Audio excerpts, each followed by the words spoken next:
pertama adalah penjumlahan. Jadi untuk penjumlahan biasanya teman sobatku sekalian ketik 1, 2 seperti ini ya manual. Tapi kalau mau seumpamanya mau secara otomatis itu kita cukup ketik 1, di bawahnya sama dengan, habis itu ke atas tambahkan 1.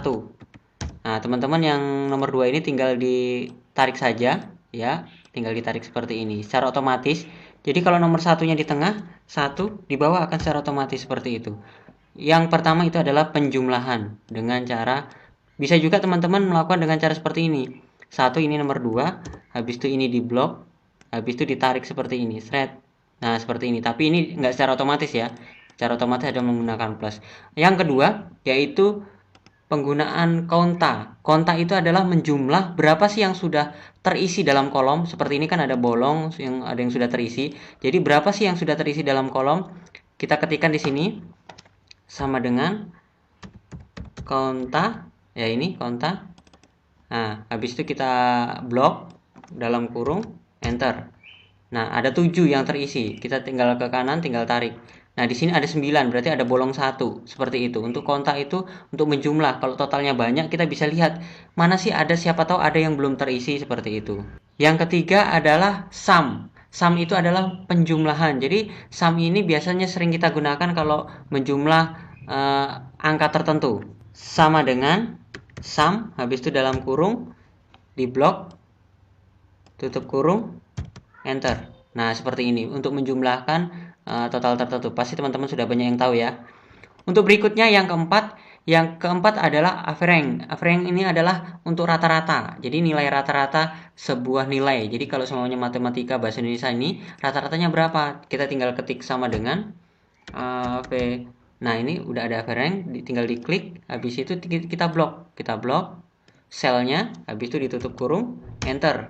Habis itu, nah ini kan 3-nya terlalu banyak nih, kita kurangin. Ini ya, 3-nya 2 poin saja. Habis itu kita tinggal tarik saja ke bawah. Shred. Nah, ini untuk nilai rata-ratanya. Sudah terlihat ya nilai rata-ratanya. Untuk yang kelima adalah penggunaan kontif. Kontif di sini kita menjumlah huruf tertentu. Jadi di sini kan ada jenis kelamin laki-laki, perempuan, laki-laki dan wanita. Kita mau menotal nih laki-lakinya berapa, wanitanya berapa, nggak mungkin dong dihitung satu persatu. Jadi untuk laki-lakinya kita tinggal sama dengan kontif.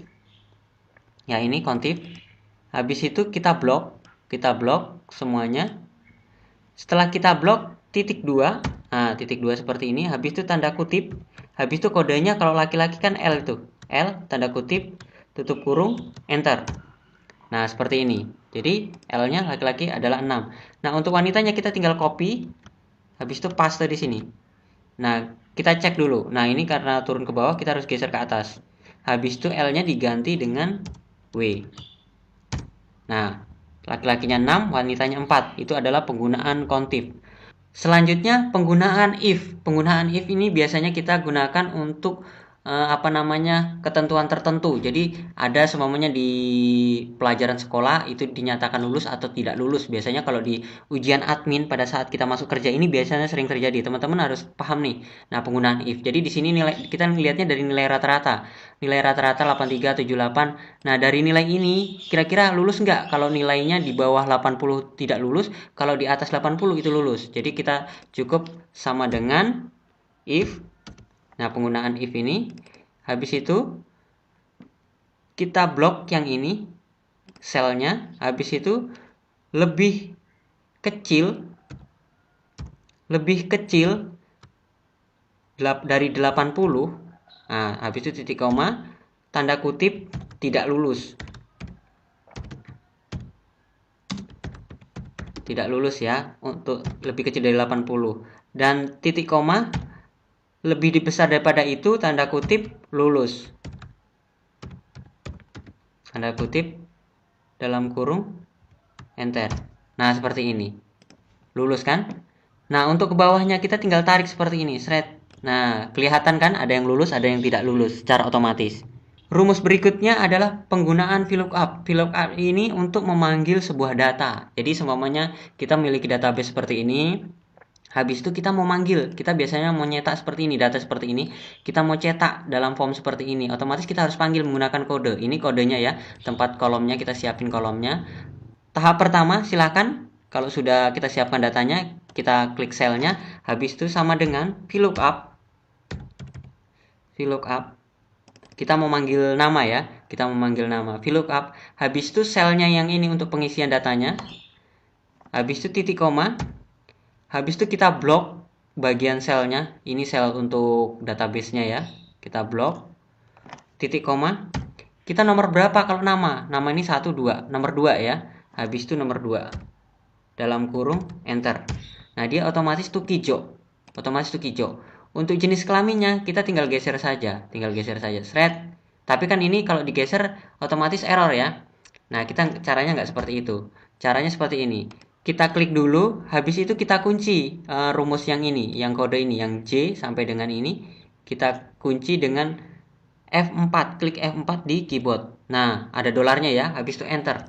Otomatis dia kalau kita tarik, dia akan tetap. Dia tidak akan bergeser. Jadi ininya tidak akan bergeser kode selnya. Nah, untuk jenis kelamin ini di kolom keberapa? Di kolom ketiga. Kita tinggal tik ketiga. Matematika di kolom keberapa? Kolom keempat. Enter. Nah, ini selanjutnya di kolom kelima. Enter.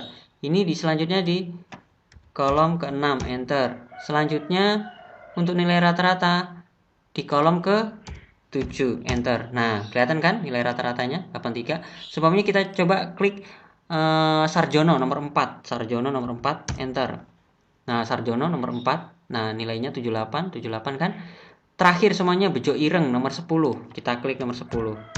Nah, Bejo Ireng L laki-laki 70, 75, 90, 78,3. Sesuai ya. Jadi untuk penggunaan VLOOKUP seperti itu. Selanjutnya penggunaan HLOOKUP. Nah, VLOOKUP dengan HLOOKUP ini sangat beda ya. HLOOKUP di sini untuk kita menghitung pajak dan persentase. Jadi kita ada data lain. Data lain itu di sini seperti kode ini untuk potongan pajaknya sekian. Biasanya untuk perhitungan pajak ya. Nah, cara menggunakannya seperti apa? Kita langsung saja, di sini ada data, ada golongan, ada nama, jenis kelamin, gaji pokok, tunjangan, dan transportasi. Tahap pertama yaitu kita klik selnya, habis itu sama dengan HLOOKUP. Nah, ini sudah ada HLOOKUP. Habis itu kita klik kode golongannya, yang ini ya. Kita klik kode golongannya, habis itu titik koma. Setelah titik koma, habis itu kita klik pada kolom sel untuk perhitungan pajaknya, seperti ini. Semuanya yang ini ya, perhitungan pajaknya seperti ini. Setelah itu titik koma seperti ini. Nah, untuk selanjutnya, untuk sel yang kedua, sel yang kedua yang ini ya, sel yang kedua untuk persentase potongan pajaknya, kita klik 2 dalam kurung. Habis itu dikali gaji pokok. Gaji pokoknya ini ya, klik gaji pokoknya. Habis itu enter. Nah, 30.000 dari 2%. A2 ini kan 2%. Kita tinggal tarik, kalau untuk selanjutnya kita tinggal tarik seperti ini. Shred. Tapi kalau tinggal tarik seperti ini otomatis error ya. Kita harus kunci dulu seperti yang saya lakukan tadi. Kita kunci yang kode ini, yang kode yang warna hijau ini, yang khusus warna hijau ya.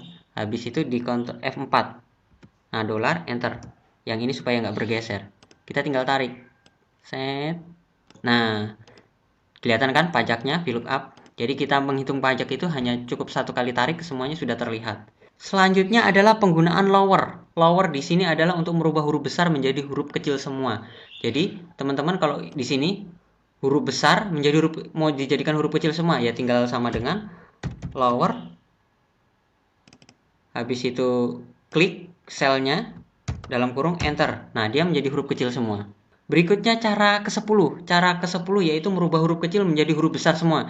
Jadi di sini saya mau rubah menjadi huruf besar semua, ya tinggal sama dengan upper ini dalam kurung ini, tutup kurung, enter. Nah, menjadi huruf besar semua ya.